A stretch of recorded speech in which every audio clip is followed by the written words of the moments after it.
Hello student. तो आज आपका स्वागत है AR3 कोचिंग क्लासेस में। यहाँ देखेंगे हम प्रश्न नंबर 7 है, ये कक्षा 10वीं के वर्ग से प्रश्नावली 3.2 का, और ये 7वां सवाल है और ये वीडियो अब पार्ट नंबर 9 है। ठीक है, यहाँ देखेंगे समीकरण, दो समीकरण दिए गए, x माइनस वाई प्लस 1 बराबर 0 और 3x plus 2y minus 12 equal to 0 का ग्राफ खींचिए।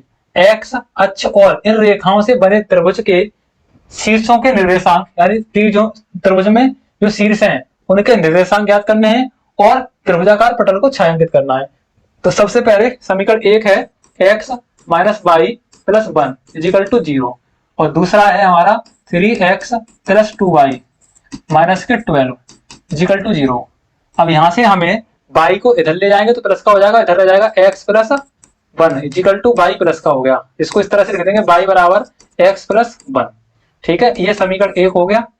और इसके लिए क्या बनाएंगे, हम एक टेबल बनाएंगे और टेबल बनाने के बाद हम बिंदुओं ए बी सी के क्या प्राप्त करेंगे, मान प्राप्त करेंगे। ठीक है, इसी प्रकार से समीकरण 2 को हल करेंगे। यहाँ पर 2y रखा है, 2y यहाँ रखा रहने दें बराबर में, ये माइनस का था, पच्छात करने पर प्लस का हो गया, और ये प्लस का है 3x, इसको कर देंगे माइनस का 3x।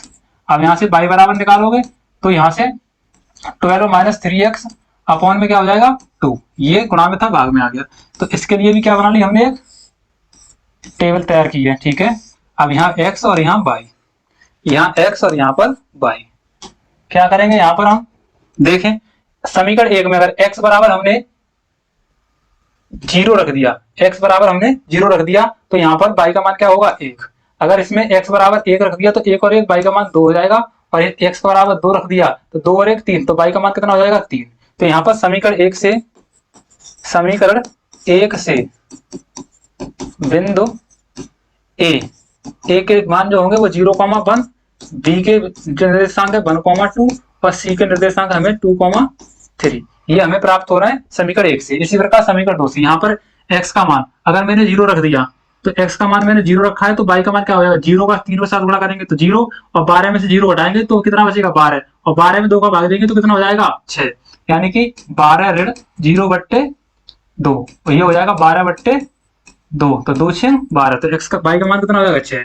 अब यहाँ रख देंगे हम 3 की जगह पे, वो x की जगह पे क्या रखेंगे 2, तो x बराबर 2 रख देंगे तो 3 दूनी 6, और 6 12 में से घटाएंगे तो 6 बचेगा, और 6 बचेगा उसमें 2 का भाग देंगे तो 2 3 6, तो x का मान 2, तो y का मान कितना आएगा 3।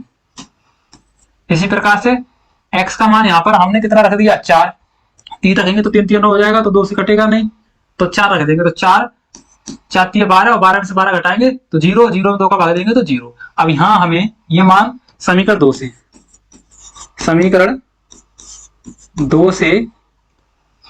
बिंदु,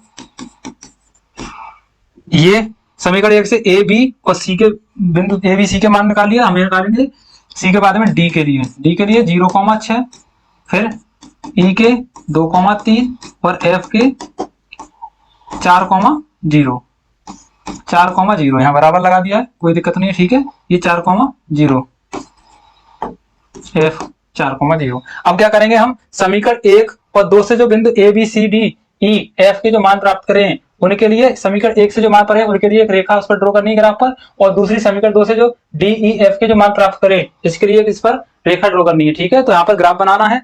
यहाँ सबसे पहले देखेंगे एक्स अक्ष पर जाएंगे तो 0,1 है, तो एक्स अक्ष पर 0 गए, 0 यहाँ, और वाई अक्ष पर 1, तो वाई अक्ष पर आ गए 1 यहाँ पर। ठीक है, ये आ गए वाई अक्ष पर यहाँ, तो ये हो गए हमारे ए के निर्देशांक। अब बी के लिए 1,2, एक्स अक्ष पर 1 और वाई अक्ष पर 2, तो एक्स अक्ष पर 1 यहाँ आ गए, ये एक्स अक्ष पर, वाई अक्ष पर 2 यहाँ आ गए, ये हो गए बी के लिए। अब सी के लिए लेंगे तो 2,3, एक्स अक्ष पर जाएंगे 2 ये गए, और वाई अक्ष पर जाएंगे 3, तो इस पर यहाँ पर, तो ये हो गए सी के लिए। ठीक है, अब इसके लिए रेखा इस पर ड्रॉ करनी है, ये तीनों बिंदुओं से जाती हुई,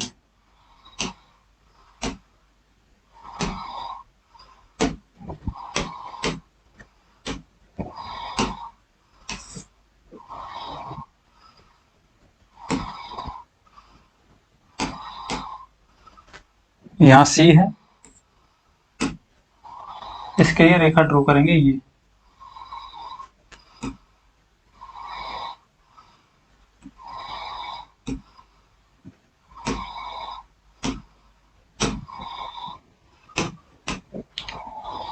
ये समीकरण 1 के लिए है। समीकरण 1 है हमारा x माइनस वाई प्लस 1 बराबर 0 के लिए। ये समीकरण 1 के लिए रेखा खींची है। दूसरा है समीकरण 2 से जो हमें मान प्राप्त हुए हैं डी, ई और एफ के। तो डी पर x अक्ष के लिए डी के निर्देशांक है 0,6, x अक्ष पर 0 जाएंगे और y अक्ष पर जाएंगे 6, तो 6 आ गए हम यहाँ पर।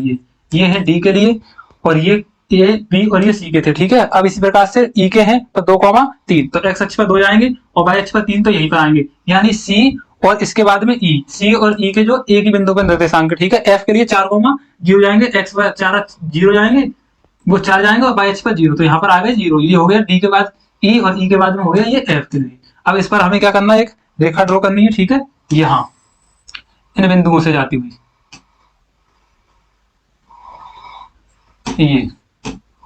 अब इन दोनों रेखाओं ने क्या किया है, ये वाली जो रेखा है वो P है और ये क्या है, Q है, ठीक है। इन दो रेखाओं ने x अक्ष पर एक त्रिभुज बनाया है, ठीक है। तो यहां लिखेंगे समीकरण 1 व 2 से, समीकरण 1 व 2 से। अब इसको तो दे देंगे हम, यहाँ पर ये A दिया है तो इसको हम दे दे रहे हैं R, इस बिंदु को R, ठीक है। R E लिखें इसको या फिर C लिखें, R C F। समीकरण 1 व 2 से R C F एक त्रिभुज बना है, त्रिभुज बना है जो कि ग्राफ के साथ एक्स अक्ष पर है, ग्राफ के साथ एक्स अक्ष पर है। ये एक्स अक्ष पर ये ग्राफ बने हुए हैं, उनसे हमें एक त्रिभुज प्राप्त हुआ है। अब इन त्रिभुज के शीर्षों के निर्देशांक, ठीक है, त्रिभुज ऐसे लिख देंगे, त्रिभुज आर सी एफ के निर्देशांक यहाँ। अब निर्देशांक निकालेंगे, यहाँ पर आर के निर्देशांक क्या होंगे, आर के निर्देशांक होंगे एक्स अक्ष पर -1 जा रहा है और वाई अक्ष पर तो जा ही नहीं रहे, कहीं तो 0 हो जाएगा, तो -1, 0। इसी प्रकार से सी के निर्देशांक ये इसके शीर्षों के निर्देशांक हैं, ठीक है, शीर्षों के निर्देशांक। तो एक तो शीर्ष इसका ये हो गया त्रिभुज का, दूसरा शीर्ष ये हो गया, या इसको एफ का या इसको सी का, और तीसरा शीर्ष ये हो गया। तो सी के निर्देशांक है यहाँ पर 2 एक्स अक्ष पर, 3 वाई अक्ष पर, तो 2,3। इसी प्रकार से एफ के निर्देशांक जो है, एफ के निर्देशांक यहाँ पर एक्स अक्ष पर 4 जा रहे हैं, वाई अक्ष पर तो कहीं जा ही नहीं रहे, तो 0 है, तो ये हो जाएगा 4,0। तो ये त्रिभुज के शीर्षों के क्या है, निर्देशांक हैं, ठीक है। तो ये था क्वेश्चन नंबर 7, ठीक है। ऐसी वीडियो देखने के लिए चैनल को लाइक और सब्सक्राइब करें। धन्यवाद।